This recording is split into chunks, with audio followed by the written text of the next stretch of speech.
Buenas noches. Toma un momento para acomodarte, para dejar que el peso del día se disuelva lentamente. No hay nada que resolver ahora, nada que decidir. Solo estás aquí, respirando, mientras la noche se abre como un manto antiguo sobre el mundo. Las historias que escucharás no piden esfuerzo, solo presencia. Permite que las palabras lleguen a ti como llegan las estrellas, sin prisa, sin ruido, una a una. Esta noche no vamos a correr. No vamos a imponer conclusiones ni a exigir creencias. Vamos a descender, con calma, hacia un recuerdo muy antiguo. Un recuerdo que la humanidad ha repetido durante milenios, en forma de mito, de advertencia, de susurro, antes de dormir. Una historia que ha sido contada tantas veces que creemos conocerla. Y sin embargo, quizás nunca la hemos mirado de verdad. Imagina la Tierra mucho antes de nuestras ciudades, antes de nuestras fronteras, incluso antes de nuestras certezas. Una Tierra joven, observada desde el cielo por ojos que no eran humanos.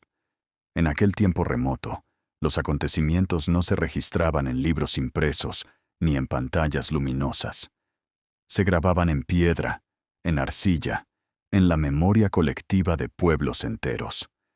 Y algunos de esos registros, silenciosos y resistentes al tiempo, han llegado hasta nosotros.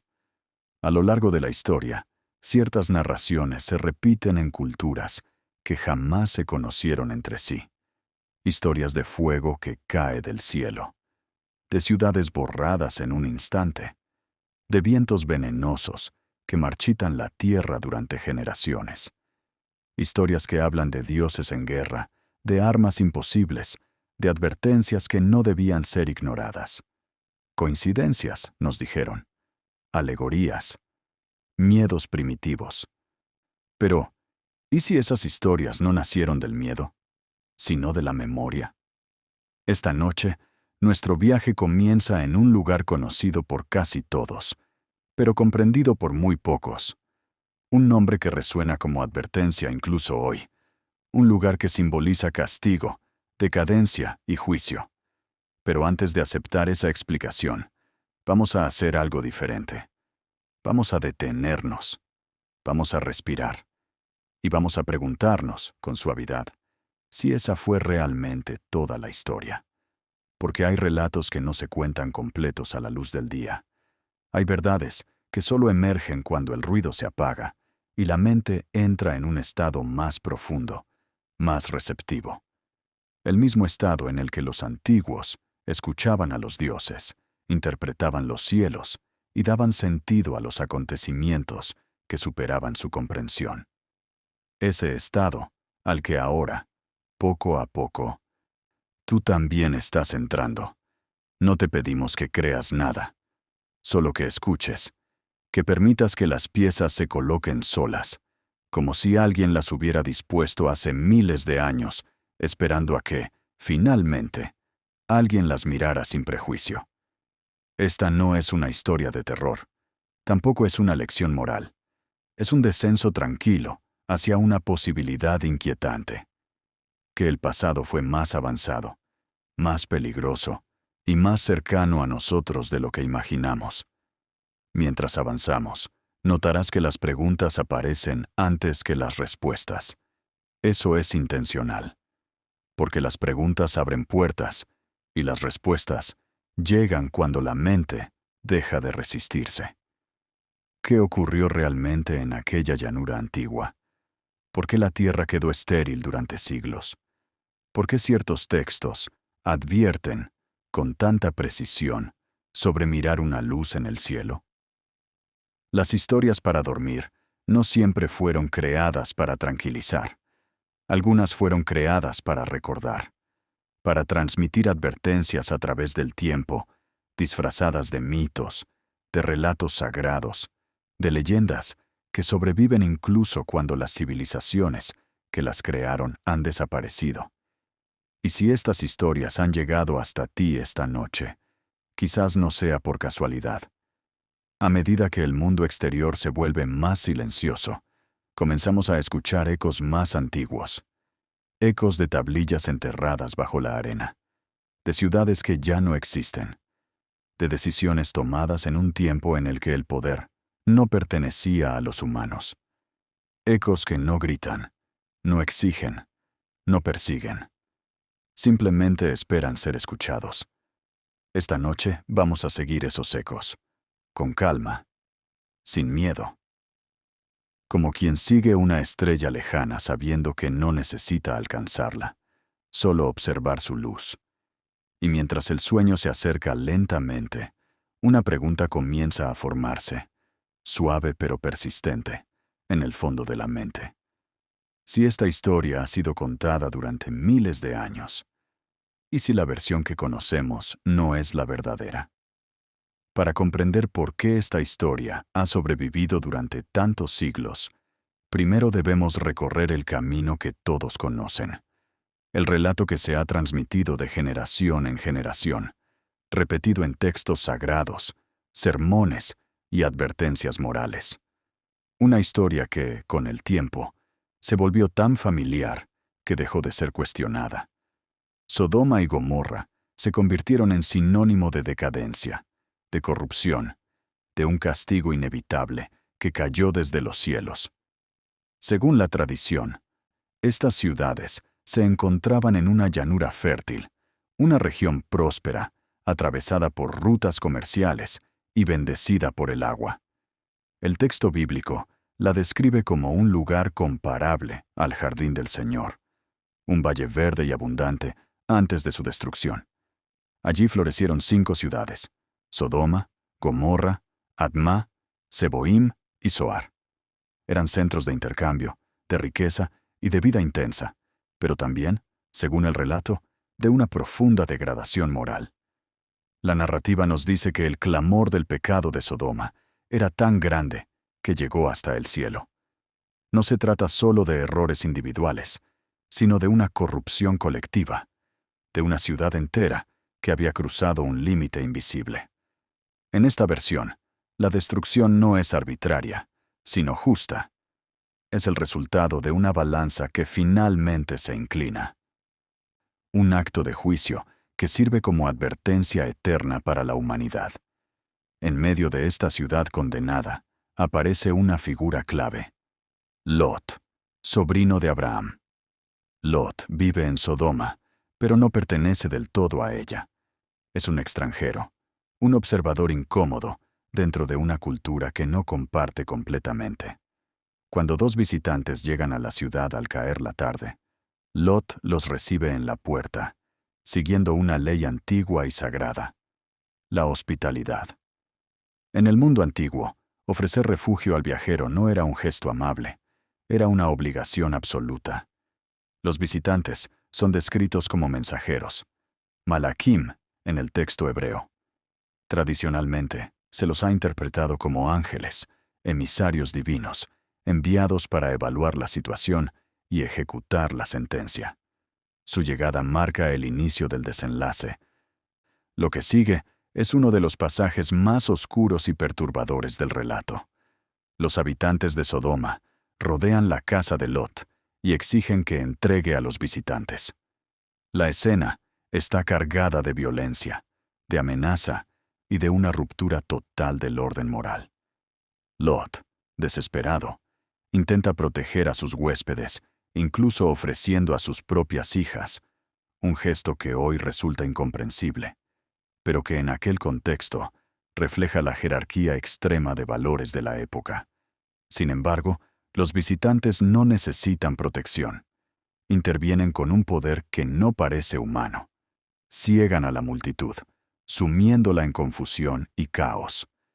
En ese momento, la historia da un giro definitivo. Los visitantes revelan su propósito. La ciudad va a ser destruida. La advertencia es clara y urgente. Lot debe reunir a su familia y abandonar el lugar de inmediato. No hay negociación posible. No hay marcha atrás. El amanecer se acerca, y con él, el final de Sodoma. Cuando Lot intenta advertir a sus yernos, estos se burlan. No pueden imaginar que su ciudad, sólida y próspera, pueda desaparecer en unas horas. Este detalle es importante. El peligro no es visible. No hay ejércitos en el horizonte. No hay señales evidentes de guerra o desastre. Al alba, los mensajeros toman a Lot, a su esposa y a sus hijas de la mano, y los sacan de la ciudad casi a la fuerza. El texto transmite prisa, tensión, una sensación de tiempo que se agota. Entonces, llega la instrucción más extraña y específica de todo el relato. Escapa por tu vida. No mires atrás. No te detengas en la llanura. No es solo una orden moral. Es una instrucción precisa, casi técnica, que se repite con insistencia. Y entonces ocurre el evento que definirá la historia durante milenios. El texto dice que el Señor hizo llover sobre Sodoma y Gomorra azufre y fuego desde los cielos. La descripción es breve, pero poderosa. Fuego que cae desde arriba. Azufre ardiente. Una destrucción total, no solo de las ciudades, sino de toda la llanura y de todo lo que vivía en ella. El valle fértil desaparece en un instante. Abraham, observando desde una distancia segura, ve cómo una columna de humo se eleva desde la tierra, como el humo de un horno. Esta imagen es una de las más persistentes del relato. No habla de llamas dispersas ni de incendios comunes, sino de una columna densa, continua, que oscurece el cielo. Una imagen que quedó grabada en la memoria colectiva como símbolo del juicio divino. En medio de la huida, ocurre el episodio más conocido y enigmático. La esposa de Lot, incapaz de resistir la tentación de mirar atrás, se vuelve y queda convertida en una columna de sal. Tradicionalmente, este acto se ha interpretado como castigo por la desobediencia, por la nostalgia, por no confiar plenamente. Una lección clara y simple. No mires atrás cuando Dios te ordena avanzar. Así, la historia queda sellada. Sodoma y Gomorra se convierten en advertencia. Un ejemplo de lo que sucede cuando una sociedad se corrompe más allá de la redención. Durante siglos, esta lectura fue suficiente. Funcionó como herramienta moral, como símbolo religioso, como relato fundacional. Pocos se atrevieron a cuestionarla, y quienes lo hicieron fueron vistos como irreverentes o peligrosos. Pero incluso dentro de esta versión oficial, hay detalles que permanecen incómodos. Instrucciones demasiado específicas. Descripciones demasiado físicas. Consecuencias que van más allá de lo simbólico. Una tierra que queda estéril durante generaciones. Un evento tan poderoso que transforma la geografía misma del lugar. Elementos que parecen pertenecer no solo al lenguaje del mito, sino al de la experiencia directa. Y es aquí, justo aquí, donde el relato comienza a mostrar una grieta. Una pequeña fisura por la que se cuela una pregunta inevitable, silenciosa pero persistente. Si esta fue solo una lección moral, ¿por qué la destrucción se describe con tanto detalle físico y tan poca poesía? Cuando una historia se repite durante miles de años, sus palabras se vuelven invisibles. Las escuchamos, pero ya no las examinamos. Fuego y azufre es una de esas expresiones. Ha sido pronunciada tantas veces que perdió su capacidad de sorprendernos. La asociamos de inmediato con castigo divino, con infierno, con metáfora. Pero esta noche vamos a hacer algo distinto. Vamos a detenernos en esas palabras. Vamos a mirarlas despacio, como si las escucháramos por primera vez. El texto no dice simplemente que las ciudades fueron destruidas. Dice que algo cayó del cielo. No habla de un incendio que se propaga desde dentro, ni de un ejército que avanza por la llanura. Habla de una lluvia, de algo que desciende desde lo alto. Fuego, azufre. Dos elementos específicos, físicos, reconocibles. El azufre no es una imagen poética abstracta. Es una sustancia real, con un olor penetrante, que arde a temperaturas elevadas y deja residuos tóxicos. En el mundo antiguo, El azufre era conocido. Se encontraba cerca de zonas volcánicas y manantiales termales. Quemaba los pulmones, irritaba los ojos, contaminaba el agua. Una lluvia de azufre no era solo destructiva en el momento del impacto, tenía consecuencias prolongadas. Envenenaba la tierra, impedía que los cultivos crecieran, convertía regiones enteras en lugares inhabitables. Esto ya no suena solo a castigo simbólico, suena a un evento con efectos ambientales duraderos. El relato también es claro en otro punto. No solo las ciudades fueron destruidas, sino toda la llanura, todo lo que crecía en ella, todo lo que respiraba. El texto enfatiza la totalidad del evento. No hubo refugio posible en el valle. No hubo zonas a salvo. La destrucción no fue selectiva ni gradual. Fue instantánea y absoluta. Un solo momento cambió para siempre la geografía del lugar. Y luego está la imagen del humo. Abraham ve el humo de la tierra subir, como el humo de un horno. Esta comparación es extraña. Un horno no produce humo ligero ni disperso. Produce una columna densa, continua, pesada. El humo de un horno industrial se eleva recto, oscuro, persistente. No es la imagen típica de un incendio forestal o urbano. Es la imagen de algo que arde con una intensidad concentrada. Si pensamos en un castigo divino metafórico, ¿por qué describirlo con términos tan técnicos, tan visuales, tan físicos? ¿Por qué no hablar simplemente de destrucción, de aniquilación, de juicio? El texto parece empeñado en que imaginemos el fenómeno, que lo veamos, que casi lo sintamos. El calor, el olor, el cielo oscurecido, la tierra transformada.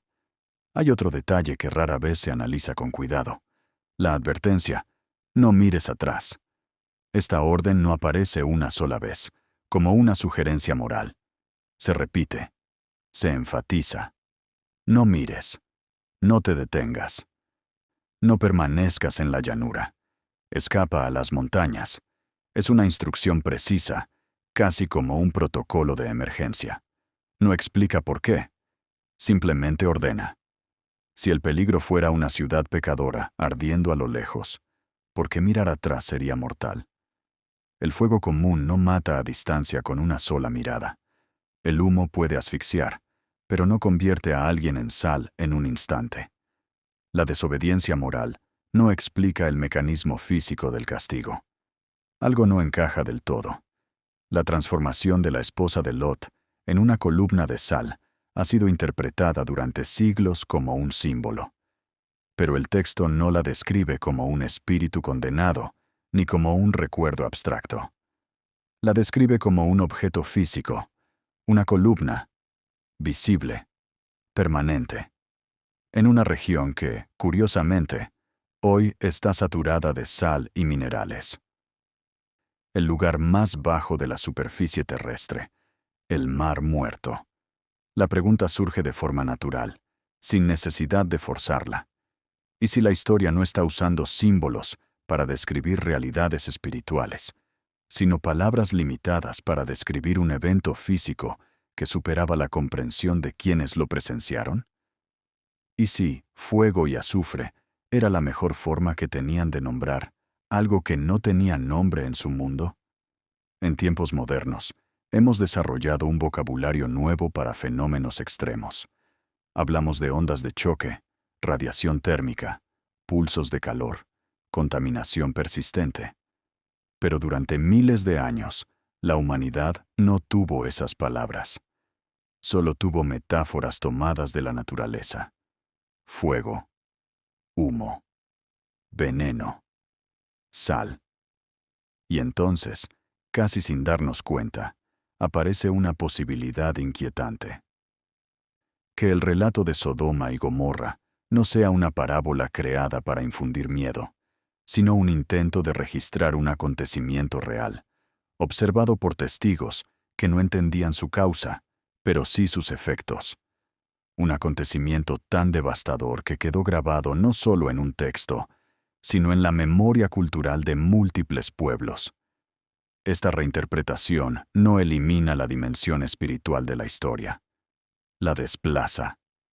La obliga a convivir con la física, con la geología, con la evidencia. Nos invita a leer el texto no como una condena moral, sino como un testimonio distorsionado por el tiempo. Un recuerdo envuelto en lenguaje sagrado para asegurar que no fuera olvidado. Si aceptamos, solo por un momento, esta posibilidad, la historia cambia de forma. Ya no estamos frente a un simple acto de ira divina. Estamos frente a la descripción de una fuerza que cae del cielo, libera un calor extremo, produce una columna de humo visible a kilómetros y deja una región contaminada durante generaciones. Una fuerza que exige no mirar atrás. Una fuerza que transforma cuerpos y paisajes. Y entonces surge una pregunta inevitable. Una que no busca provocar miedo, sino comprensión. Si esto no fue solo un castigo, ¿qué tipo de poder podía producir un fuego así? ¿Y quién lo controlaba? Durante la mayor parte de la historia humana, ciertas ideas eran imposibles de concebir. No porque fueran falsas, sino porque no existía un marco mental para comprenderlas. Antes del telescopio, nadie podía imaginar galaxias. Antes del microscopio, nadie podía concebir un mundo invisible de organismos diminutos. Y antes del siglo XX, la humanidad no tenía forma de entender un poder capaz de destruir una ciudad entera en un instante. Todo cambió en un momento preciso. Un instante que partió la historia en dos.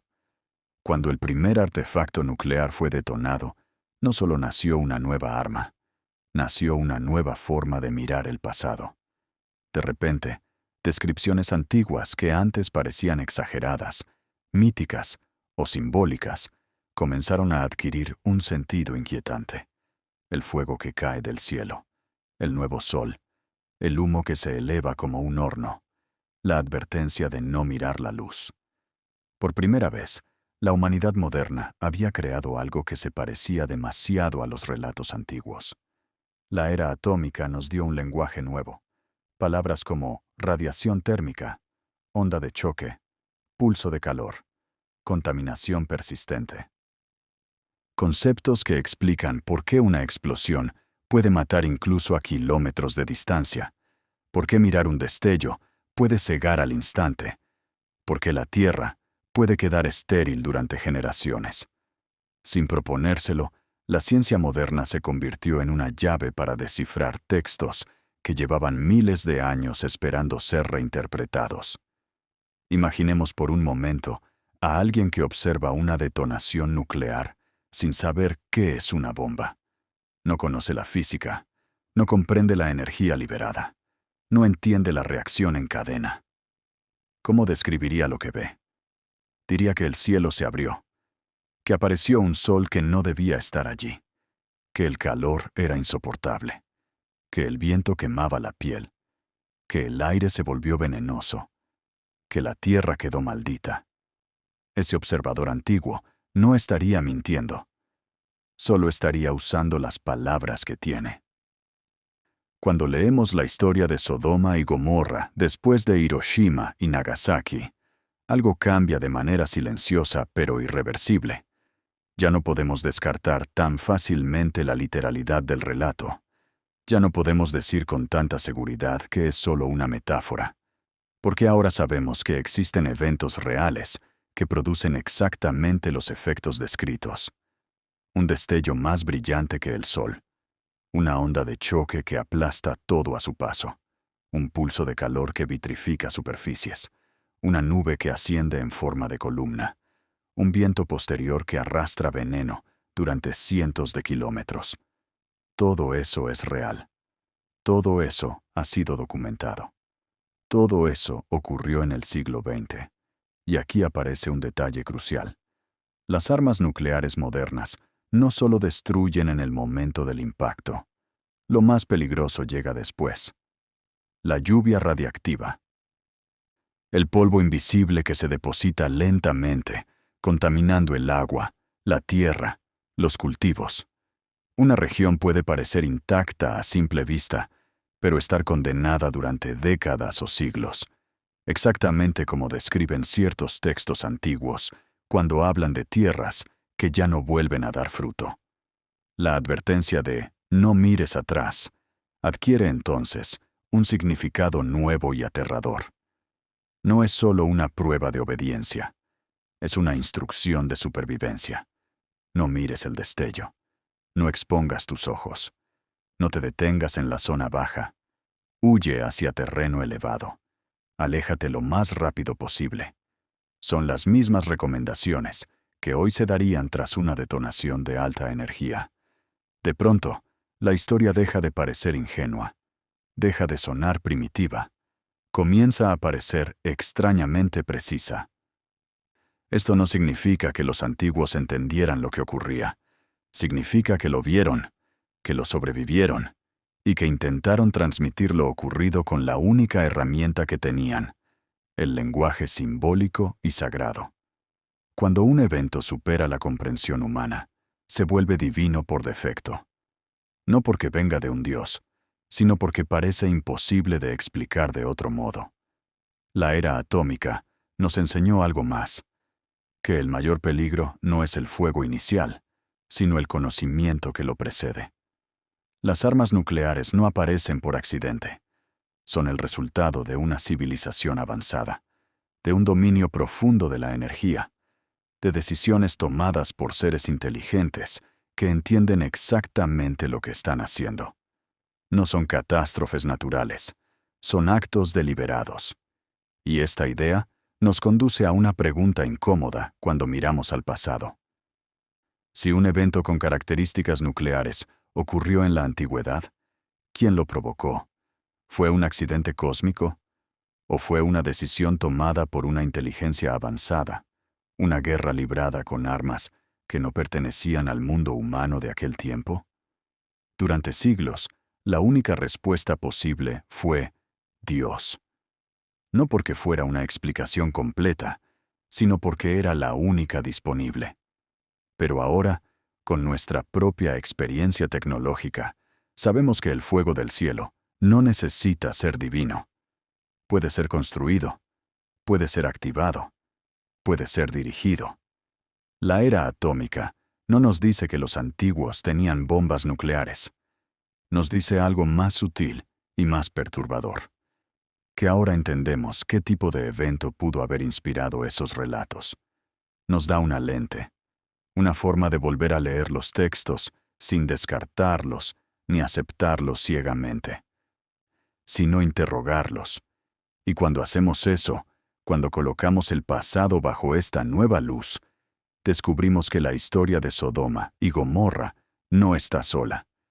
Relatos similares aparecen en la India, en Mesopotamia, en textos épicos que hablan de armas que brillan como 1000 soles, de ejércitos aniquilados en un instante, de aguas envenenadas y tierras abandonadas. Ecos dispersos de una experiencia común. Quizás no estamos ante mitos independientes, sino ante fragmentos de un mismo recuerdo global. Un recuerdo que solo ahora, con nuestra propia capacidad de destrucción, comenzamos a reconocer. Y aquí, en este punto del viaje, la calma se mezcla con una inquietud más profunda. Porque si el pasado fue testigo de un poder semejante al que hoy poseemos, ¿quién lo usó entonces y con qué propósito? Cuando un evento es lo suficientemente poderoso, no desaparece con quienes lo presencian. Deja huellas, no solo en la memoria, sino en la tierra misma. La física no olvida, la geografía recuerda. Y cuando comenzamos a leer los textos antiguos, a la luz de lo que hoy sabemos sobre explosiones de alta energía, surge una pregunta fundamental.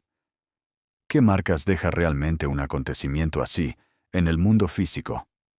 Una destrucción común, como un incendio urbano o una guerra con armas convencionales, deja restos reconocibles, capas de ceniza, muros derrumbados, objetos quemados de forma irregular.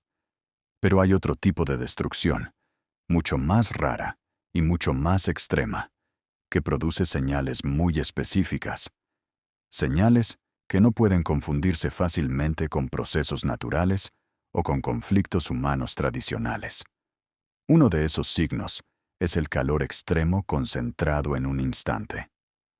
No un fuego que arde durante horas, sino un pulso térmico que dura segundos, incluso fracciones de segundo, pero que alcanza temperaturas imposibles para cualquier tecnología antigua conocida. Ese tipo de calor no quema lentamente, funde, derrite piedra, vitrifica cerámica, convierte arena en vidrio. Cuando leemos el relato bíblico con esto en mente, ciertos detalles adquieren una nueva gravedad. El texto no describe ruinas humeantes durante días, ni ciudades que arden lentamente. Describe una destrucción inmediata, total. Un antes y un después separados por un instante. Esa es la firma de un evento de energía extrema. Otro rastro inconfundible es la presión. Las explosiones de gran magnitud generan ondas de choque capaces de pulverizar estructuras, lanzar cuerpos a grandes distancias y fragmentar materiales sólidos como si fueran frágiles. No se trata solo de derribar muros, sino de desintegrarlos, de reducirlos a polvo y escombros caóticos. Una ciudad afectada por una onda de choque no cae como una torre derrumbada. Se aplasta, se fragmenta, se dispersa. Los textos antiguos, curiosamente, no hablan de batallas prolongadas ni de resistencia. No mencionan ejércitos, armas humanas ni asedios. Hablan de aniquilación, de una llanura entera arrasada, de un territorio que deja de ser habitable. Esto es importante, porque sugiere que no hubo conflicto humano visible, sino un fenómeno que superó cualquier capacidad de respuesta. Y luego está la contaminación. No la vemos, no la olemos de inmediato, pero es una de las huellas más duraderas de una destrucción extrema. En la era moderna, sabemos que ciertos eventos pueden envenenar una región durante décadas o siglos. El suelo absorbe partículas invisibles. El agua se vuelve amarga. La vegetación muere o no vuelve a crecer. Los animales desaparecen. El lugar se convierte en un vacío biológico. La Biblia menciona que la tierra quedó devastada, que lo que antes era fértil dejó de producir. No por una estación, no por un ciclo de sequía, sino de forma persistente. La llanura que se describe como un jardín se transforma en un desierto salino. Un cambio tan radical que no puede explicarse solo por una destrucción puntual sin consecuencias posteriores. Aquí es donde la física y el texto comienzan a superponerse de forma inquietante. Un evento de alta energía libera no solo calor y presión, sino también sustancias que alteran el entorno. Minerales vaporizados, sales dispersas en la atmósfera, elementos que, al depositarse, cambian la composición química del suelo. El resultado es una esterilidad prolongada, casi irreversible a escala humana. Otro detalle clave es la dirección del daño. Los textos describen que Lot y su familia deben huir hacia las montañas, no hacia otra ciudad del valle, no hacia una zona cercana, hacia terreno elevado. Esto tiene sentido simbólico, pero también físico. Las ondas de choque y los contaminantes tienden a concentrarse en zonas bajas. Los valles se convierten en trampas. El aire pesado, cargado de partículas, se estanca. Las montañas ofrecen escape, dispersión, aire más limpio. Nada de esto prueba, por sí solo, que ocurrió una explosión nuclear en la antigüedad. Pero juntos forman un patrón. Un patrón que se repite en descripciones modernas de eventos extremos y que, sorprendentemente, encaja con relatos escritos miles de años antes de que la humanidad entendiera la física involucrada. Hay otro aspecto que rara vez se menciona, pero que es crucial: la velocidad. Las historias de Sodoma y Gomorra transmiten urgencia, prisa. No hay tiempo para recoger pertenencias, para planear rutas, para convencer a todos. El evento es inminente. Cuando la destrucción ocurre, lo hace tan rápido que no hay margen para la reacción. Eso descarta muchos tipos de catástrofes naturales graduales, como terremotos o erupciones volcánicas, que suelen dar señales previas. El silencio posterior también es significativo. Después del evento, no se describe reconstrucción. No hay retorno. No hay intento de recuperar la tierra. El lugar queda marcado como prohibido, maldito, peligroso. Durante generaciones, la región es evitada. Esto coincide con lo que ocurre en zonas que han sufrido contaminación extrema. Se convierten en espacios de advertencia, en territorios que la cultura rodea de tabú. Cuando un relato mítico coincide tan bien con patrones físicos conocidos, deja de ser cómodo descartarlo como fantasía. No significa que debamos aceptarlo literalmente en todos sus detalles, pero sí que merece ser escuchado con atención. Quizás no como una crónica científica, sino como un testimonio humano de algo que ocurrió demasiado rápido y con demasiado poder para ser comprendido plenamente. Y aquí, mientras las piezas comienzan a alinearse, surge una pregunta aún más profunda. Porque si la Biblia describe los efectos y la física moderna explica cómo podrían producirse, ¿quién fue el responsable de liberar una fuerza así en el mundo antiguo? Para avanzar más allá del texto bíblico, debemos viajar aún más atrás en el tiempo, a una civilización que existió mucho antes de que se escribiera el Génesis. Una cultura tan antigua que cuando fue redescubierta en el siglo XIX, obligó a reescribir por completo la historia humana. Hablamos de Sumer, la primera civilización conocida, nacida entre los ríos Tigris y Éufrates, en una región que hoy llamamos Mesopotamia. Los sumerios no escribían historias como las conocemos hoy. No redactaban libros para ser leídos en silencio. Grababan información en tablillas de arcilla húmeda, usando signos cuneiformes, pequeños trazos en forma de cuña. Estas tablillas se secaban al sol o se cocían al fuego, lo que les permitió sobrevivir miles de años enterradas bajo la arena. Sin saberlo, los sumerios estaban creando una memoria casi indestructible. Cuando los arqueólogos comenzaron a descifrar estas tablillas, descubrieron algo sorprendente. Los textos sumerios hablaban de dioses que descendían del cielo, de ciudades fundadas por seres no humanos, de armas capaces de arrasar regiones enteras y de vientos mortales que envenenaban la tierra. No eran poemas vagos ni metáforas espirituales, eran descripciones detalladas, a veces técnicas, de acontecimientos concretos. En estos textos aparece una palabra inquietante: el viento maligno. No es una simple brisa, ni una tormenta común. Es descrito como algo que paraliza, que quema, que mata lentamente. Un viento que entra en las casas, que enferma a la gente, que hace que los animales mueran en los campos. Un viento que no se puede combatir con muros ni con oraciones. Un viento que llega después de una gran destrucción. Las lamentaciones sumerias, textos escritos para llorar la caída de ciudades enteras, describen con crudeza lo que ocurrió cuando este viento apareció. Hablan de ríos amargos, de campos estériles, de personas que sangran por la boca y mueren días después. Hablan de ciudades abandonadas no por invasión, sino porque la vida misma se volvió imposible. El lenguaje es desgarrador, pero también sorprendentemente preciso. Estas descripciones no se limitan a una sola ciudad.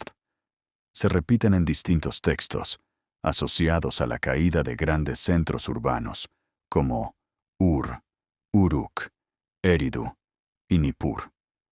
Ciudades que habían prosperado durante siglos y que, de pronto, fueron abandonadas en un periodo relativamente corto. Durante mucho tiempo, los historiadores no pudieron explicar por qué una civilización tan avanzada colapsó de forma tan abrupta. Tradicionalmente, se han propuesto explicaciones como sequías, invasiones o cambios económicos, pero ninguna de estas teorías explica completamente los síntomas descritos en las tablillas. Las sequías no provocan vientos venenosos. Las invasiones no esterilizan la tierra durante generaciones. Los colapsos económicos no causan enfermedades masivas que afectan tanto a humanos como a animales. En los textos sumerios, el viento maligno aparece después del uso de armas extraordinarias. Armas con nombres poéticos y aterradores. Armas que convierten el día en noche. Armas que queman sin fuego visible. Armas que no distinguen entre soldados y civiles. Los dioses mismos parecen temer estas armas, y algunos textos sugieren que solo se usaban como último recurso, cuando todo lo demás había fallado. Aquí es donde la conexión con Sodoma y Gomorra comienza a volverse más clara. La Biblia describe una destrucción seguida por una tierra estéril y salina. Los textos sumerios describen una destrucción seguida por un viento venenoso que mata lentamente y envenena el suelo. Dos tradiciones distintas, separadas por siglos y culturas, describiendo un patrón sorprendentemente similar. Los sumerios también hablaban de consejos divinos, de asambleas donde los dioses decidían el destino de ciudades y pueblos. Estas decisiones no se presentan como actos impulsivos, sino como resoluciones tomadas tras deliberación. La destrucción no es caótica, es planificada. Se habla de objetivos específicos, de regiones marcadas para ser eliminadas, de advertencias dadas a ciertos individuos antes del desastre. En algunos textos, incluso se menciona que ciertos dioses se oponían al uso de estas armas, temiendo las consecuencias.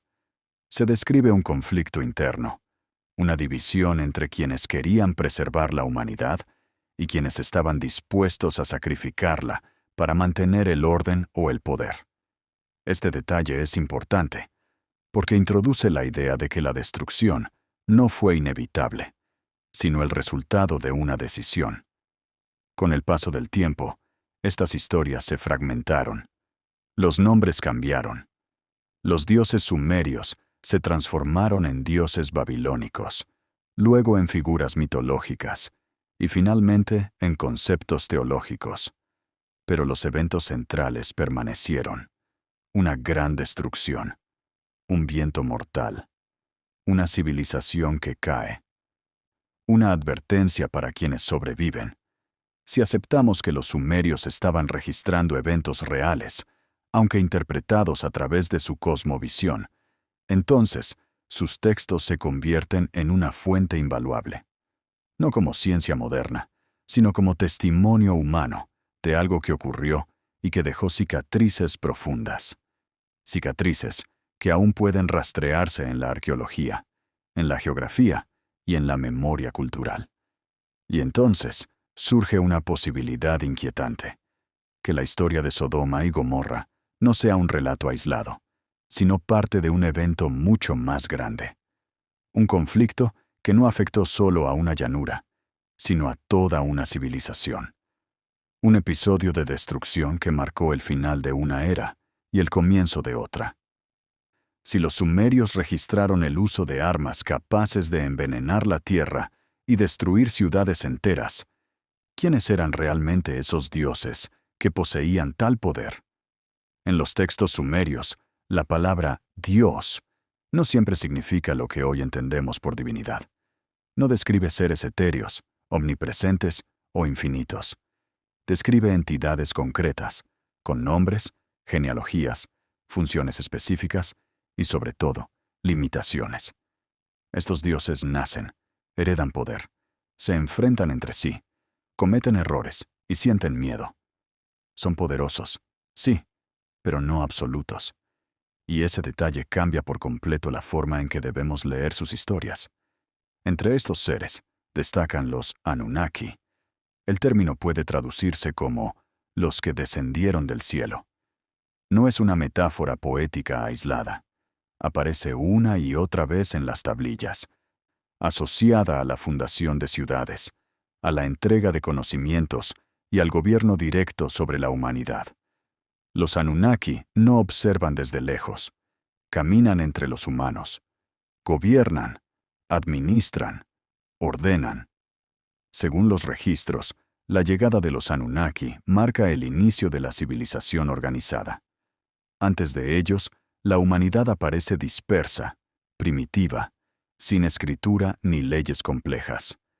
Después de ellos, surgen de repente la agricultura avanzada, la astronomía, la arquitectura monumental y la realeza. Este salto abrupto siempre ha desconcertado a los historiadores. Para los sumerios, la explicación era clara. Los dioses lo enseñaron todo. Pero los Anunnaki no eran un grupo homogéneo. No formaban una unidad perfecta. Estaban divididos. Tenían jerarquías, rivalidades y disputas internas. En el centro de estas tensiones aparecen dos figuras clave: Enlil y Enki. Hermanos, hijos del dios supremo Anu. Representan dos formas opuestas de relacionarse con la humanidad. Enlil es el señor del mandato, del orden y de la autoridad. Para él, los humanos son trabajadores, una fuerza que debe ser controlada. El ruido de la humanidad lo irrita. Su crecimiento lo inquieta. En los textos, Enlil aparece como un gobernante severo, dispuesto a usar la destrucción para restaurar el equilibrio. No es cruel por capricho, es implacable por convicción. Enki, en cambio, es el científico, el ingeniero, el creador. Es quien participa directamente en la creación de la humanidad tal como la conocemos. Enki siente curiosidad por los humanos, los protege, les transmite conocimiento en secreto. En varias ocasiones, desobedece órdenes directas de Enlil para salvar vidas humanas. Para Enki, la humanidad no es solo una herramienta, es un experimento, quizá incluso una responsabilidad moral. Esta división no es menor, es una grieta profunda en el poder Anunnaki. Y como ocurre en toda estructura jerárquica, esa grieta se transmite a la siguiente generación. Los hijos de Enlil y los hijos de Enki heredan no solo poder, sino resentimientos, ambiciones y lealtades enfrentadas. El conflicto deja de ser filosófico y se vuelve político. Aquí aparece una figura central en nuestra historia: Marduk, hijo de Enki. Marduk no es un dios menor. Es ambicioso, carismático y profundamente estratégico. A diferencia de Enlil, que gobierna desde la distancia, Marduk decide acercarse a los humanos. Los organiza, los convierte en seguidores. Les promete protección, conocimiento y prosperidad a cambio de lealtad. En los textos, Marduk es descrito como un dios joven, dinámico, adaptado a la tierra. Mientras Enlil representa el viejo orden, Marduk encarna el cambio. Pero ese cambio no es pacífico. Es una amenaza directa al poder establecido. Porque quien controla a la humanidad, controla la tierra. Para Enlil, el ascenso de Marduk es una insurrección. No solo un desafío personal, sino una ruptura del equilibrio cósmico.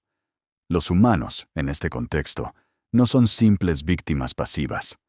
Se convierten en piezas de un tablero mucho más grande. Ciudades enteras se alinean con una facción u otra. La lealtad deja de ser espiritual y se vuelve estratégica. Los textos sumerios hablan de ciudades protegidas por determinados dioses, de territorios asignados, de fronteras invisibles que no debían cruzarse. Cuando una ciudad cambiaba de lealtad, no cometía un pecado moral, cometía una traición política, y en un sistema gobernado por seres con tecnología avanzada, la traición no se castiga con sermones, se castiga con fuerza. Este es un punto crucial, porque nos permite reinterpretar el concepto de pecado en historias como la de Sodoma y Gomorra. Tal vez no se trataba de decadencia moral en el sentido moderno, Tal vez se trataba de alineación, de una ciudad que se había puesto del lado equivocado en una guerra que no comprendía del todo. En este contexto, la destrucción deja de ser arbitraria. Se convierte en una acción militar, planificada, deliberada, ejecutada como advertencia. Los textos sumerios hablan de armas que no se usaban a la ligera. Armas que incluso los dioses temían. Armas reservadas para momentos en los que el orden debía imponerse a cualquier costo. Y aquí, la conexión con Sodoma y Gomorra se vuelve inquietantemente coherente. Una región estratégica, una llanura fértil, un punto clave de control territorial. Si esa región hubiera sido utilizada como base por una facción rival, su eliminación tendría sentido dentro de una lógica de guerra, no como castigo divino, sino como neutralización de un objetivo. Los Anunnaki, según estos textos, no eran seres de luz ni demonios del inframundo. Eran administradores de un sistema complejo, capaces de crear y destruir, con una frialdad que hoy reconoceríamos en líderes militares modernos. Su poder no los hacía sabios, solo los hacía peligrosos. Y si aceptamos esta posibilidad, aunque sea como ejercicio mental, la historia cambia de tono. Ya no estamos ante un relato moralista, estamos ante una crónica de guerra, filtrada a través de culturas que no tenían palabras para describir la tecnología involucrada. Una guerra que utilizó armas capaces de alterar el planeta mismo. Mientras el conflicto entre Enlil y Marduk se intensificaba, las decisiones se volvían cada vez más extremas, y en algún punto, según sugieren los textos, se cruzó una línea que nunca debió cruzarse, porque una vez que se liberan ciertas fuerzas, ya no hay forma de controlarlas completamente. Si los Anunnaki estaban divididos, y si la humanidad quedó atrapada entre sus facciones, ¿qué decisión final tomaron? ¿Y qué armas estuvieron dispuestos a usar para ganar? En toda guerra hay un momento en el que las opciones se agotan, un punto silencioso, previo a la destrucción, en el que ya no se debate si se debe actuar, sino cómo. Los textos sumerios sugieren que ese momento llegó cuando el equilibrio entre las facciones Anunnaki se rompió de forma definitiva. Ya no bastaban las advertencias, ni los castigos menores, ni las maniobras indirectas. El conflicto había escalado demasiado. Las tablillas hablan de consejos, asambleas de los dioses, reuniones donde se discutía el destino de ciudades enteras. No se trata de escenas míticas llenas de relámpagos y gritos, sino de deliberaciones frías, casi administrativas. Cada decisión tenía consecuencias que se extenderían por generaciones. Y algunos dioses, según los textos, lo sabían. En estas asambleas aparece con fuerza la figura de Enlil, el comandante, el guardián del orden antiguo.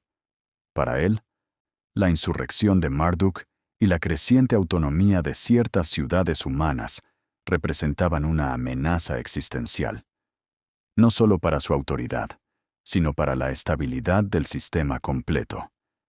Enlil no veía un desacuerdo temporal, veía una ruptura que, si no se detenía, acabaría con todo. Otros dioses dudaban. Algunos advertían sobre el uso de las armas finales. Recordaban guerras pasadas, incluso conflictos ocurridos fuera de la Tierra, donde ese mismo poder había sido utilizado con consecuencias catastróficas.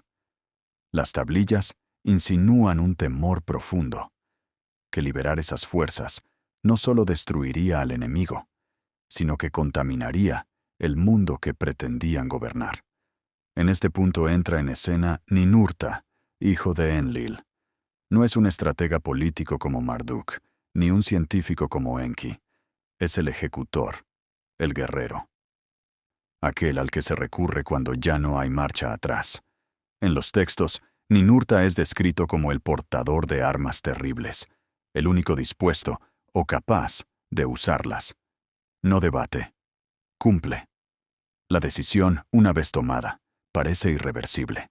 No se trata solo de castigar una ciudad rebelde.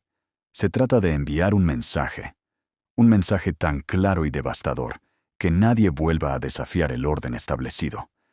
En ese contexto, la destrucción debía ser absoluta, no simbólica, no parcial, absoluta.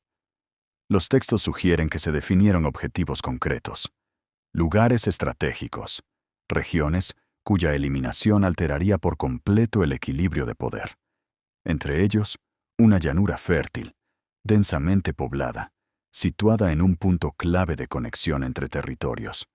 Una llanura que, según la tradición bíblica posterior, albergaba 5 ciudades prósperas. Antes del ataque, se envían emisarios, no para negociar, sino para evaluar y extraer. Este detalle es crucial.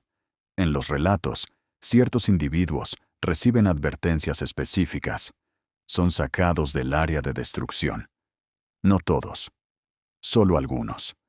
Aquellos cuya lealtad estaba clara. Aquellos que no debían ser sacrificados. Esta secuencia, evaluación, extracción, destrucción, es inquietantemente similar a operaciones militares modernas. Primero se identifica el objetivo. Luego se evacúa o retira al personal propio. Finalmente, se ejecuta el ataque. No hay improvisación. Hay planificación. Los textos describen a estos emisarios como seres brillantes, temidos, capaces de imponer ceguera o parálisis. En una lectura simbólica, son ángeles. En una lectura técnica, podrían ser portadores de tecnología que desarma sin matar. Dispositivos diseñados para neutralizar multitudes. No se trata de violencia caótica, sino de control. Una vez completada la extracción, el Consejo ya no duda. Se autoriza el uso de las armas prohibidas, aquellas que transforman el día en noche, que hacen hervir mares, que convierten ciudades en polvo. Los nombres de estas armas varían según el texto, pero todas comparten características similares: calor extremo, viento mortal, destrucción persistente. En ese instante, la guerra deja de ser una disputa entre facciones divinas y se convierte en una catástrofe planetaria localizada. Porque las armas que se liberan no distinguen entre culpables e inocentes, entre aliados y enemigos. La física no entiende de lealtades, solo obedece a las leyes de la energía. Es posible que algunos dioses, incluso después de tomada la decisión, comprendieran que habían cruzado una línea sin retorno, que el castigo sería mayor de lo esperado, que el mundo resultante no sería el mismo. Pero en sistemas jerárquicos rígidos, la obediencia pesa más que la prudencia. Una vez dada la orden, debía cumplirse. En este punto, la narrativa adquiere un tono casi trágico. No hay héroes claros. No hay vencedores absolutos. Solo decisiones tomadas por seres con poder descomunal y una comprensión limitada de las consecuencias a largo plazo. La guerra, incluso entre dioses, sigue las mismas reglas que entre humanos. El silencio previo al ataque debió ser absoluto. La llanura aún fértil. Las ciudades aún vivas. La gente continuando con su vida cotidiana, ajena a la sentencia ya firmada. Este detalle, transmitido indirectamente en los textos, añade una capa de inquietud profunda. La destrucción no avisa. No hay señales visibles hasta que es demasiado tarde. Y entonces, finalmente, se libera el arma. El Consejo de Guerra ha hablado. La decisión ya no puede deshacerse. Lo que ocurrirá a continuación no será una advertencia ni una demostración parcial de poder. Será un acto diseñado para borrar, para reescribir el paisaje y la memoria. Un acto que, miles de años después, aún intentamos comprender. Porque cuando los dioses deciden hacer la guerra con armas del terror, ¿qué ocurre realmente en la tierra que queda atrapada bajo su sombra? El ataque no llegó con advertencias visibles. No hubo ejércitos formándose en el horizonte, ni señales que permitieran a las ciudades prepararse.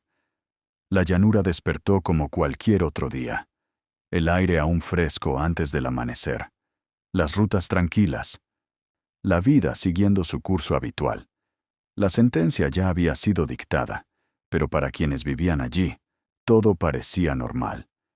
Esa es una de las características más inquietantes de las grandes catástrofes, la normalidad que las precede. Según los textos, los emisarios ya habían cumplido su misión. Los individuos que debían ser extraídos estaban fuera del área de impacto. Las advertencias habían sido dadas. No a todos, solo a quienes importaban dentro del tablero de poder. La operación estaba lista para pasar a su fase final. Lo que iba a ocurrir a continuación no tenía como objetivo corregir ni convencer. Tenía como objetivo borrar. La Biblia resume el evento en pocas palabras, pero de una densidad extraordinaria. Fuego y azufre cayendo del cielo. Desde una lectura moderna, podemos imaginarlo como una lluvia incandescente. No una tormenta prolongada, sino una liberación repentina de energía. El cielo iluminándose con un brillo antinatural. Un nuevo sol, apareciendo donde no debería existir ninguno. Los textos sumerios, por su parte, no hablan de juicio moral en ese instante. Hablan de armas, de un día convertido en noche, de un resplandor que precede a un viento mortal. Dos tradiciones distintas, dos lenguajes diferentes, describiendo la misma secuencia básica: luz extrema, calor insoportable, destrucción inmediata. El primer impacto no es el más duradero, es el más visible. El pulso de calor atraviesa la llanura en un instante. Todo lo que está expuesto queda afectado. Las superficies se calientan hasta niveles imposibles. La piedra se agrieta. El barro se endurece de golpe. La vegetación se calcina. No hay tiempo para huir. No hay tiempo para comprender. Solo un instante en el que el mundo cambia para siempre. Luego llega la onda. No un viento común, sino una presión brutal que avanza como una pared invisible. Las estructuras no caen de forma ordenada. Se fragmentan, se pulverizan. Los cuerpos no quedan intactos bajo los escombros. Son lanzados, destrozados, desintegrados. La llanura, que antes estaba llena de vida, se convierte en un caos silencioso. Desde la distancia, Abraham observa. El texto bíblico nos dice que vio el humo de la tierra subir como el humo de un horno. No describe gritos. No describe caos. Describe una columna, un signo visible desde kilómetros, un marcador de que algo irreversible ha ocurrido. La imagen es casi clínica, como si quien la vio no pudiera procesar el horror, solo registrar el fenómeno. Pero Sodoma y Gomorra no eran el único objetivo. Aquí es donde los textos sumerios añaden una capa que la Biblia no desarrolla directamente. Hablan de un segundo punto de impacto, un lugar aún más importante desde el punto de vista estratégico. Un lugar que no estaba destinado a servir de ejemplo, sino a ser neutralizado por completo. Un centro vital cuya destrucción impediría cualquier contraataque. Ese lugar, según algunas interpretaciones de las tablillas, se encontraba en la península del Sinaí. Para los Anunnaki, el Sinaí no era un desierto vacío, era una infraestructura crítica, un punto de conexión entre la tierra y el cielo, un centro de control, un espacio desde el cual se gestionaban movimientos, recursos y comunicaciones. Destruirlo no solo castigaba a un enemigo, cortaba una arteria fundamental del sistema. El ataque, entonces, no fue un solo evento aislado. Fue una operación coordinada. Dos objetivos, dos detonaciones o liberaciones de energía. Una sobre la llanura del Jordán, otra sobre la península del Sinaí. Juntas, estas acciones redefinieron la geografía y el equilibrio de poder en toda la región. El segundo impacto habría sido aún más intenso. No necesariamente más visible para los testigos humanos, pero más devastador en términos estratégicos. Al destruir el centro de control, los Anunnaki del bando dominante se aseguraban de que nadie pudiera usarlo después. Era una política de tierra quemada, llevada a una escala inimaginable. Tras el destello y la onda, llega el silencio. Un silencio extraño, antinatural. El tipo de silencio que sigue a una explosión extrema, cuando el aire aún vibra y los oídos no registran sonido alguno. En ese silencio comienza la fase más insidiosa del ataque. La que no se ve de inmediato. La que no deja ruinas espectaculares, pero mata lentamente. El viento. Los textos sumerios lo llaman el viento maligno. No aparece al mismo tiempo que el fuego. Llega después. Se desplaza. Se infiltra. Transporta partículas invisibles que se depositan en el suelo, en el agua, en los cuerpos. Este viento no distingue fronteras. No se detiene en las ruinas. Continúa su camino, llevado por las corrientes atmosféricas. Aquí, la historia de Sodoma y Gomorra deja de ser local. La destrucción inicial fue contenida en una región. Las consecuencias no lo fueron. El viento maligno comienza a viajar hacia el este y el sureste, siguiendo patrones que hoy conocemos bien. Atraviesa valles, cruza ríos, alcanza tierras que no habían sido objetivo directo del ataque. Para quienes sobrevivieron fuera de la zona cero, la tragedia no terminó ese día. Comenzó. Los campos comienzan a fallar. El agua se vuelve amarga. Los animales enferman y mueren. Las personas presentan síntomas extraños: debilidad, sangrados, enfermedades que no se propagan como plagas comunes. La muerte ya no llega de golpe. Llega en semanas, en meses. Llega de forma silenciosa. Mientras tanto, las ciudades de la llanura ya no existen. No hay reconstrucción posible. No hay retorno. El lugar queda marcado, evitado, temido. La memoria colectiva lo transforma en advertencia, en relato sagrado, en ejemplo de lo que ocurre cuando se cruza una línea invisible. Pero desde la perspectiva de quienes tomaron la decisión, el ataque fue un éxito táctico. El enemigo fue neutralizado. La infraestructura crítica fue destruida. El mensaje fue enviado. Solo más tarde, cuando el viento maligno alcanzó regiones que no debían ser afectadas, cuando incluso las ciudades leales comenzaron a sufrir, se hizo evidente el verdadero costo. Porque una vez liberada, una fuerza así no se puede controlar. Y mientras el polvo se asentaba sobre la llanura y el Sinaí quedaba reducido a un páramo, una pregunta comenzaba a formarse, incluso entre los propios dioses. Si este ataque había sido necesario, porque el precio fue la caída de toda una civilización. La destrucción de Sodoma y Gomorra fue inmediata, visible, violenta. Pero para la civilización sumeria, el verdadero final no llegó con el fuego, sino con el viento. Un enemigo invisible que no anunciaba su llegada con explosiones ni destellos, sino con una calma engañosa. Los textos antiguos lo describen como algo que avanza, que se desliza, que entra en las casas sin abrir las puertas. En las tablillas sumerias no se celebra la victoria tras la guerra. No hay himnos de triunfo. Lo que encontramos son lamentos.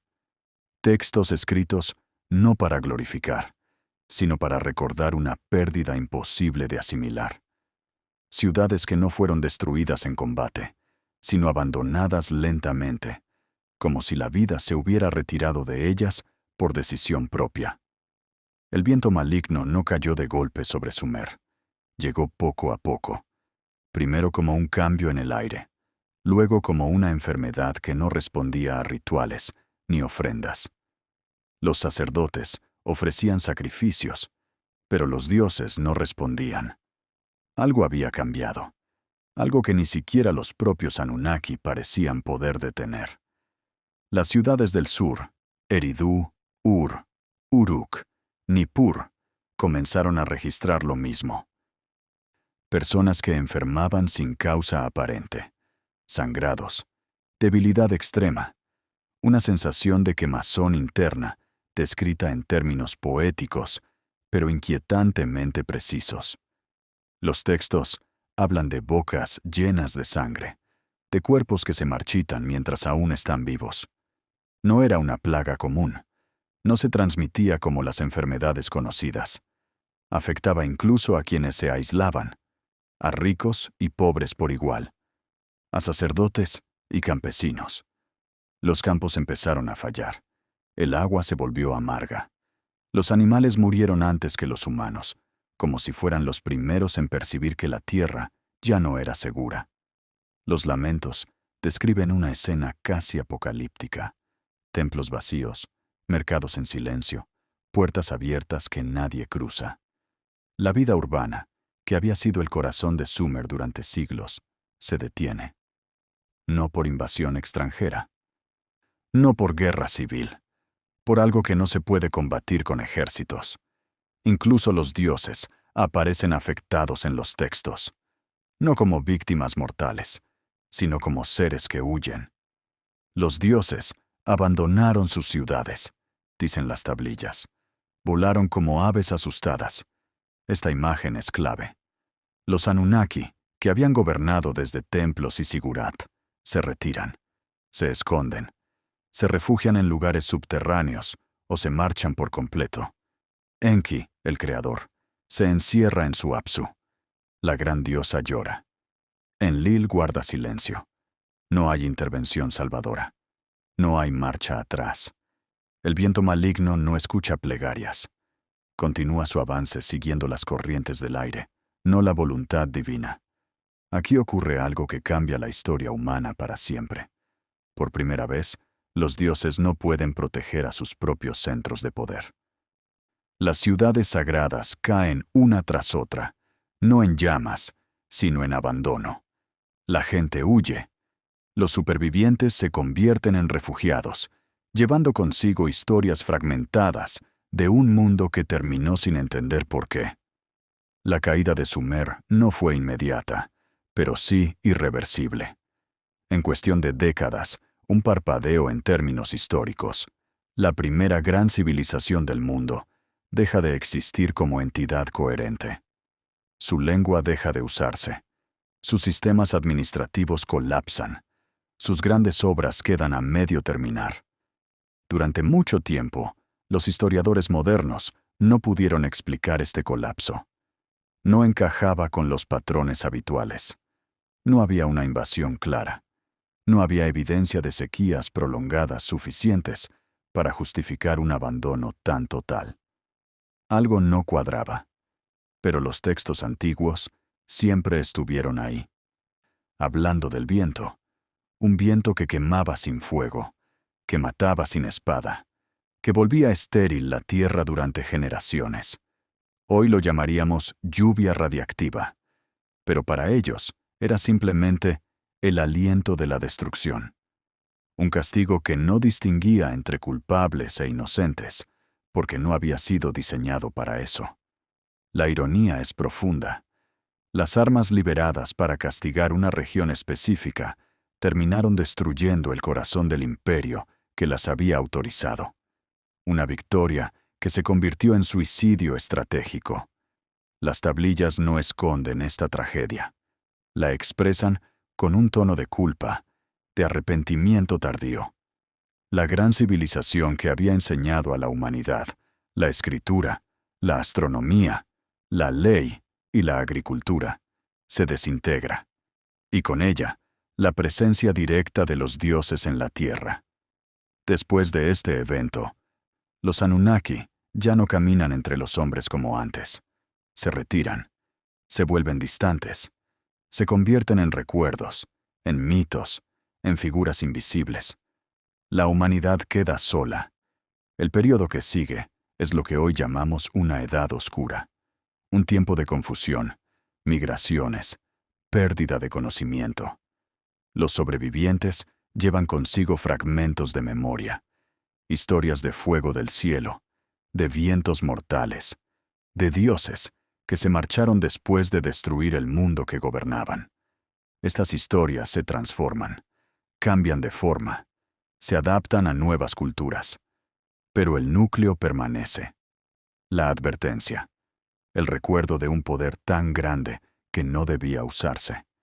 El trauma transmitido no por genes, sino por relatos contados al caer la noche. Sodoma y Gomorra se convierten en símbolo, Sumer en una civilización fantasma, y el viento maligno en una metáfora de algo que la humanidad tardaría miles de años en volver a comprender, cuando redescubriera ese mismo poder en el siglo XX. Pero antes de llegar a ese punto, hay una pregunta que no puede ignorarse. Si los dioses se retiraron después de destruir Sumer, ¿quién ocupó el vacío de poder que dejaron atrás?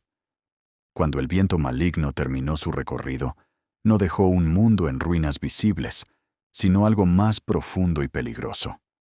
Un vacío. Las ciudades sumerias no fueron reemplazadas de inmediato por otras más fuertes. No hubo un heredero natural del poder. Lo que quedó fue un silencio político, religioso y simbólico que nadie estaba preparado para llenar.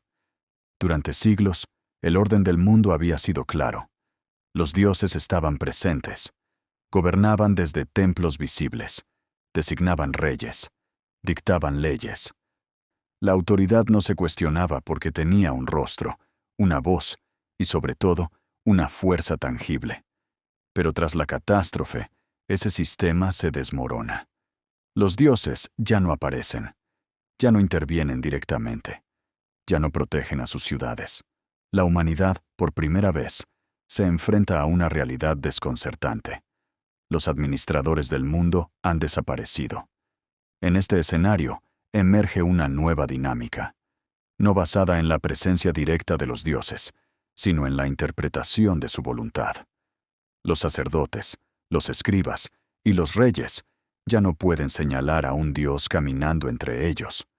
Ahora deben hablar en su nombre, interpretar señales, reclamar legitimidad a través de relatos, linajes y textos. Aquí comienza el verdadero cambio de era. Mientras el sur de Mesopotamia permanece debilitado, contaminado y despoblado. Una ciudad situada más al norte se mantiene relativamente intacta. Babilonia. No fue alcanzada por el viento maligno en la misma medida.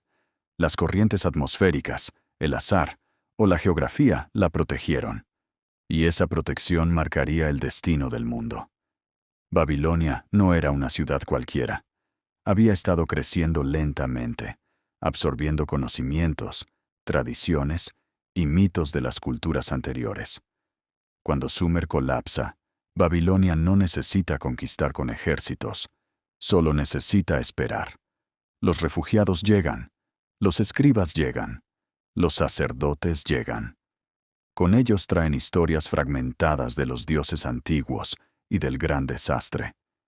Y alguien en Babilonia comprende algo fundamental. Quien controle la historia, controlará el futuro. Es en este contexto donde surge una figura clave. Marduk. Ya no como un dios rebelde enfrentado a Enlil, sino como el único que queda en pie. El sobreviviente. El que no fue destruido por el viento. El que ahora puede presentarse no como causante del caos, sino como salvador del orden. La estrategia es brillante. No se niega la existencia de los dioses antiguos. No se los borra de golpe. Se los reinterpreta. Se los reordena. Se los coloca en una nueva jerarquía, donde Marduk ocupa el lugar central. Así nace una teología rediseñada, una narrativa capaz de absorber el trauma sin destruir la fe. El texto que cristaliza este cambio es el Enuma Elish. Superficialmente, es un poema sobre la creación del universo. En realidad, es una declaración política. En él, Marduk derrota al caos primordial, impone orden y recibe la soberanía absoluta, no porque la tome por la fuerza, sino porque los otros dioses se la conceden. Este detalle es crucial. El poder de Marduk no se presenta como una usurpación, sino como una transferencia legítima. Los dioses mayores, debilitados por la guerra y la catástrofe, reconocen que ya no pueden gobernar. Marduk, joven, fuerte y victorioso, asume la carga. De esta forma, el nuevo orden se legitima sin necesidad de negar el pasado. Se lo incorpora, se lo domestica. Mientras tanto, en la tierra, los reyes babilónicos adoptan este relato. Gobernar ya no es solo administrar recursos, es representar el orden cósmico. El rey gobierna porque Marduk gobierna. La ley no es humana, es divina, aunque los dioses ya no estén presentes. El Código de Hammurabi es un ejemplo perfecto de este nuevo paradigma. En él, el rey declara que recibió su autoridad de los dioses para establecer justicia. Pero el mensaje subyacente es claro. El orden ya no depende de la presencia divina directa. Depende de la obediencia al sistema. Este cambio tiene consecuencias profundas. La humanidad comienza a caminar sola, aunque no lo sabe. Los dioses se convierten en símbolos. La religión se convierte en estructura. El mito se convierte en política. En este nuevo mundo, el recuerdo de la guerra nuclear ancestral no desaparece. Se transforma. Se codifica. Se fragmenta. En algunos lugares se convierte en advertencia moral. En otros, en profecía. En otros más, en un miedo latente al regreso de los dioses. El vacío de poder no fue llenado por un solo actor. Fue llenado por una idea, que el orden podía mantenerse sin dioses visibles, siempre que la historia se contara de la forma correcta. Pero no todos aceptaron este nuevo orden.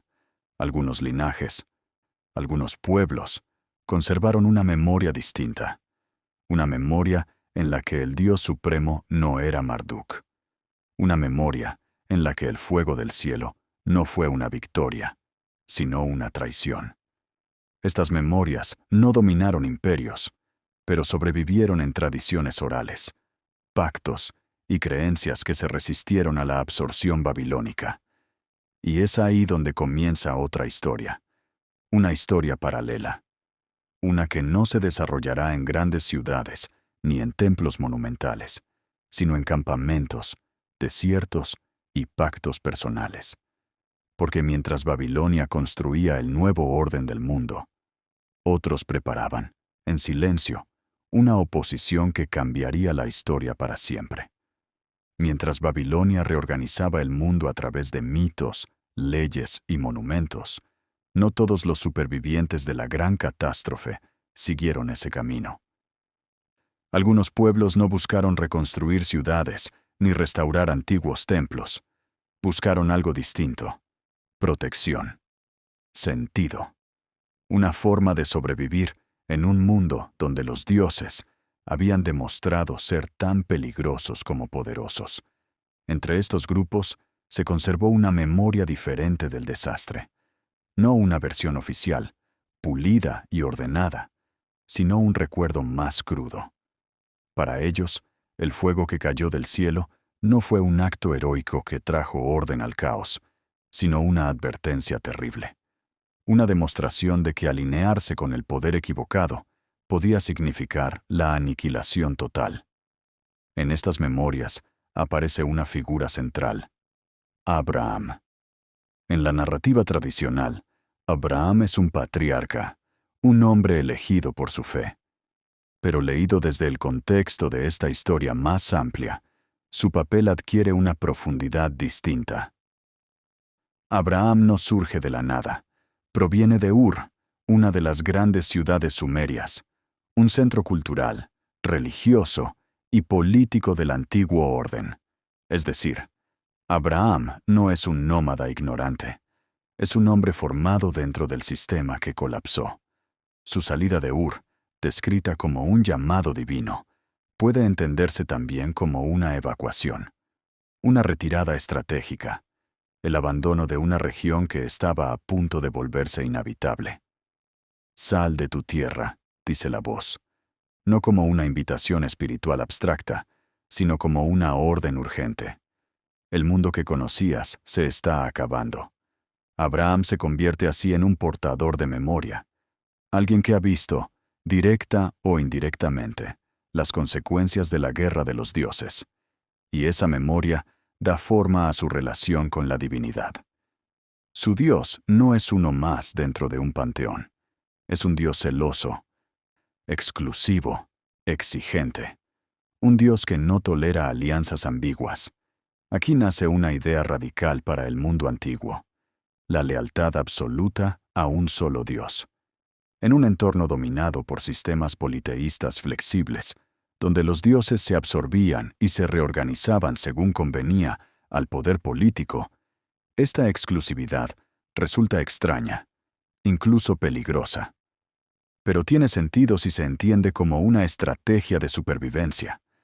Si todos los demás dioses están vinculados, directa o indirectamente, al orden que provocó la catástrofe, entonces, adorar solo a uno es una forma de resistencia. El pacto entre Abraham y su Dios no es solo espiritual, es político, es un acuerdo de protección mutua. Yo te seguiré solo a ti, dice Abraham, y tú me protegerás en un mundo dominado por fuerzas hostiles.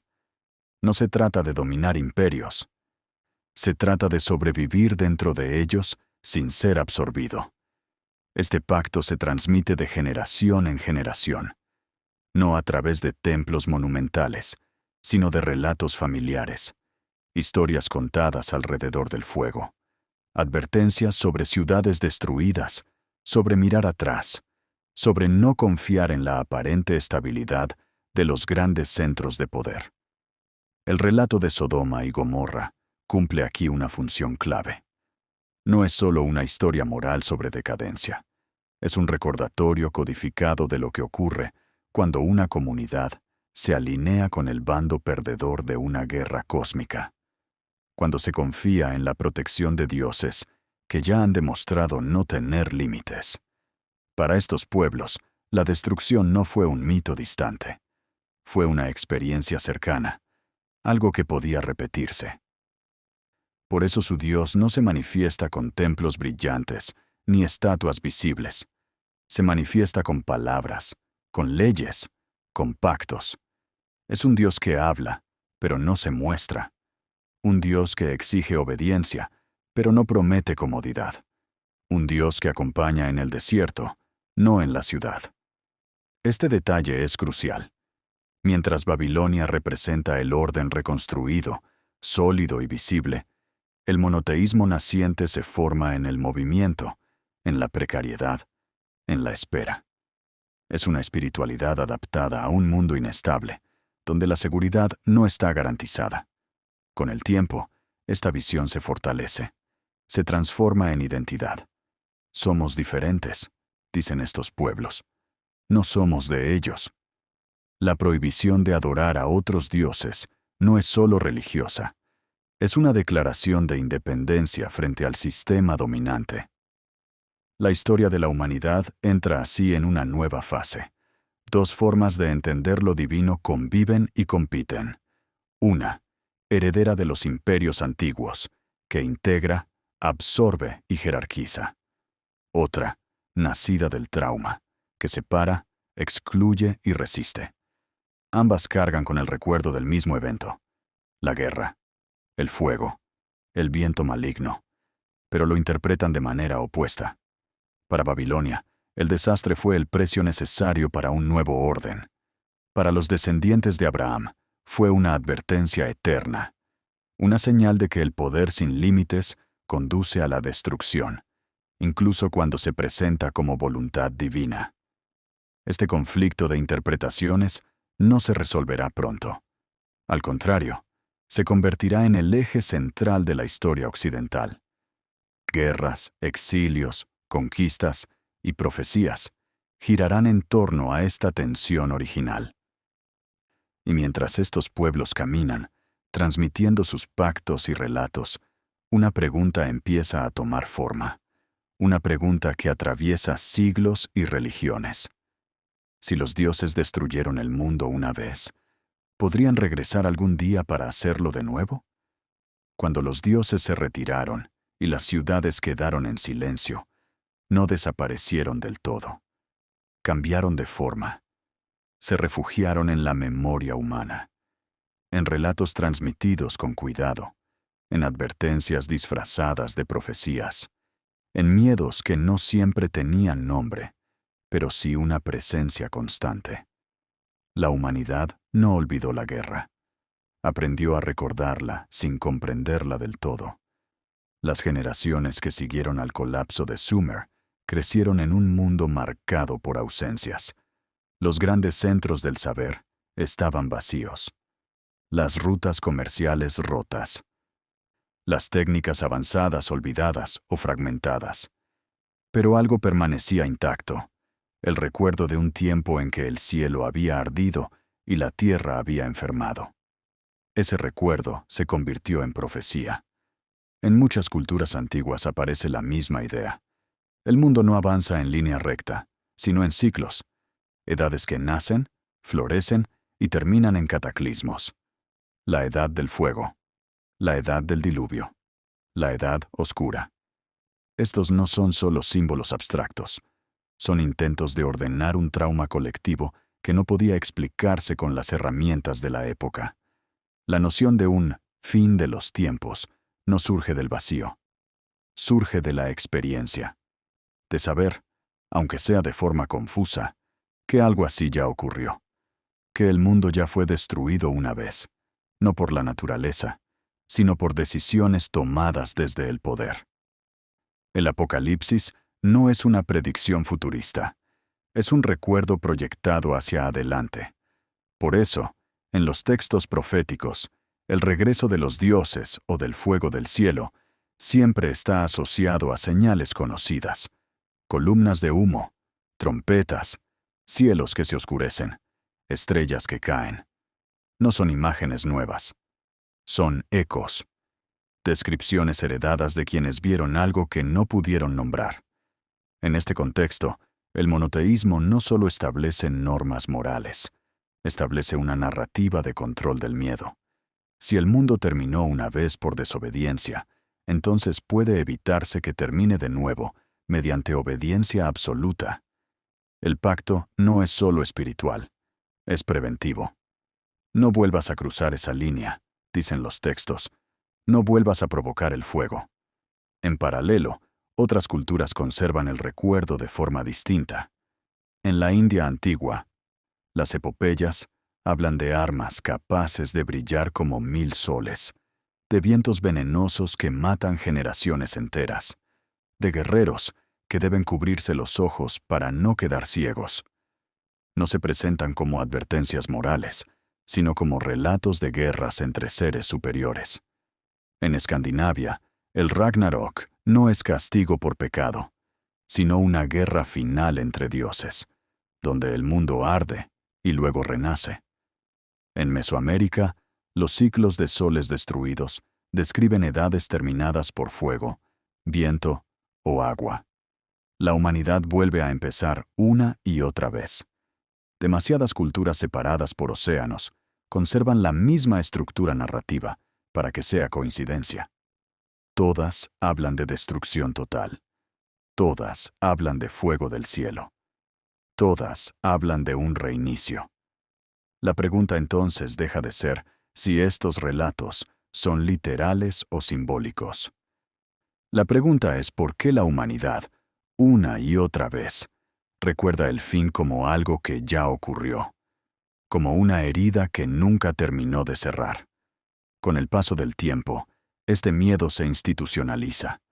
Se convierte en religión, en ritual, en calendario. Las fechas importantes marcan renovaciones del pacto. Los sacrificios, las oraciones, los ayunos. Todo gira en torno a una idea central: mantener el orden para evitar el regreso del caos. Pero el recuerdo nunca desaparece del todo. Solo duerme. Siglos más tarde, cuando la humanidad vuelve a dominar fuerzas invisibles, electricidad, energía, fisión, algo profundo se activa en la psique colectiva. El siglo XX no inventa el miedo nuclear, lo despierta. Al detonar la primera bomba atómica, el ser humano no solo crea un arma nueva, reconecta con un recuerdo antiguo. Las descripciones modernas de una explosión nuclear son inquietantemente similares a las antiguas. Luz cegadora, silencio inicial, onda expansiva, lluvia venenosa, tierras estériles durante generaciones. Cambian los términos. No cambia la experiencia. Por primera vez desde la retirada de los dioses, la humanidad sostiene en sus propias manos el fuego que antes solo ellos controlaban. Aquí, el relato da un giro decisivo. Ya no somos solo herederos de la guerra de los dioses. Somos sus continuadores potenciales. El ciclo que parecía cerrado vuelve a abrirse, pero con una diferencia crucial. Esta vez, no hay dioses a quienes culpar. La profecía del regreso puede no hablar de naves descendiendo del cielo. Puede hablar de nosotros, de repetir el mismo error con nombres distintos, de convertirnos en aquello que temíamos. Por eso, muchas tradiciones dicen que el fin no llegará desde fuera, sino desde dentro, que el fuego final no será enviado, sino encendido, que el juicio no será impuesto, sino provocado. El recuerdo de Sodoma, de Sumer, del viento maligno, ya no es solo historia antigua, es advertencia permanente, un espejo incómodo que nos muestra lo que ocurre cuando el poder supera a la sabiduría. Y en este punto del viaje, cuando la noche es más profunda y el pensamiento se aquieta, surge la pregunta más importante de todas. Si la guerra de los dioses fue el pasado, ¿qué dice de nosotros que hoy tengamos el mismo poder en nuestras manos?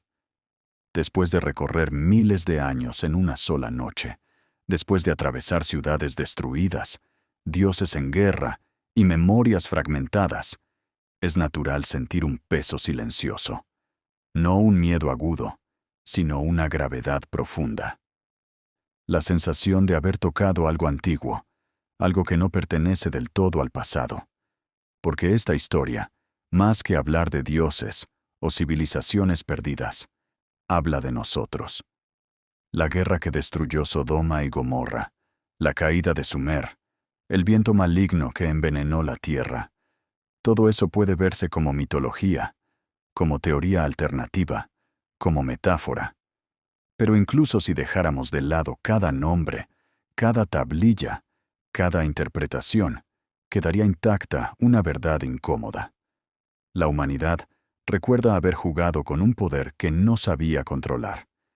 Ese recuerdo no vive en museos, vive en el inconsciente colectivo, en la manera en que tememos ciertas luces, en la forma en que asociamos el cielo encendido con el fin, en el silencio que sigue a una explosión, real o imaginada. Son huellas que no se borran con el tiempo. Los antiguos dijeron que los dioses se retiraron después de la gran destrucción, que dejaron la tierra porque se había vuelto demasiado peligrosa, demasiado inestable. Quizás no se fueron por completo. Quizás simplemente dejaron de intervenir de forma directa, como un padre que suelta la mano del hijo para que aprenda a caminar solo. Si eso es cierto, entonces la Edad Oscura no fue un castigo. Fue un aprendizaje, doloroso, lento, confuso, pero necesario. Durante milenios, la humanidad avanzó sin la guía visible de los dioses. Tropezó, se levantó, olvidó y volvió a recordar. Construyó imperios, los perdió, creó religiones, ideologías, sistemas. Todo intentando responder a la misma pregunta que flotaba en el aire después del viento maligno. ¿Cómo vivir con poder sin destruirlo todo? Hoy, esa pregunta vuelve a ser urgente. Ya no hablamos de fuego divino ni de armas de los dioses. Hablamos de tecnología humana, de decisiones humanas, de botones que pueden encender soles artificiales, de vientos que, una vez liberados, no reconocen banderas ni intenciones. La diferencia es que ahora no podemos decir que no sabíamos. Quizás por eso estas historias regresan, no como advertencias sobrenaturales, sino como espejos. Nos obligan a mirar atrás, no para desobedecer una orden, sino para comprender, para reconocer patrones, para ver que el ciclo solo se rompe cuando se aprende la lección. La lección no es que el poder sea malo. Los dioses de las historias no destruyeron el mundo solo por crueldad. Lo hicieron por miedo, por ambición, por pérdida de control. Exactamente las mismas razones por las que los humanos han destruido ciudades, culturas y vidas a lo largo de la historia. El problema nunca fue el fuego, fue la ausencia de sabiduría para sostenerlo. Y aquí, en la quietud de esta noche, lejos del ruido del día y de las preocupaciones inmediatas, esa verdad puede asentarse sin angustia, no como una amenaza, sino como una invitación a la conciencia, a la pausa, a la elección distinta. Porque si algo nos enseñan las historias olvidadas, es que el futuro no está escrito. Los ciclos existen, sí, pero no son jaulas. Son advertencias, recordatorios de lo que ocurre cuando se repite el mismo camino sin reflexión. Tal vez los dioses no regresen en naves ni en columnas de fuego. Tal vez su verdadero regreso sea interno.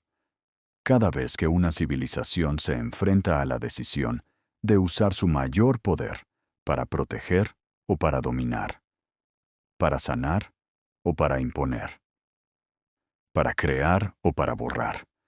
Esta noche no necesitamos resolver esa tensión, solo reconocerla, dejar que la historia se disuelva lentamente, como el polvo que finalmente se asentó sobre las ruinas de Sumer.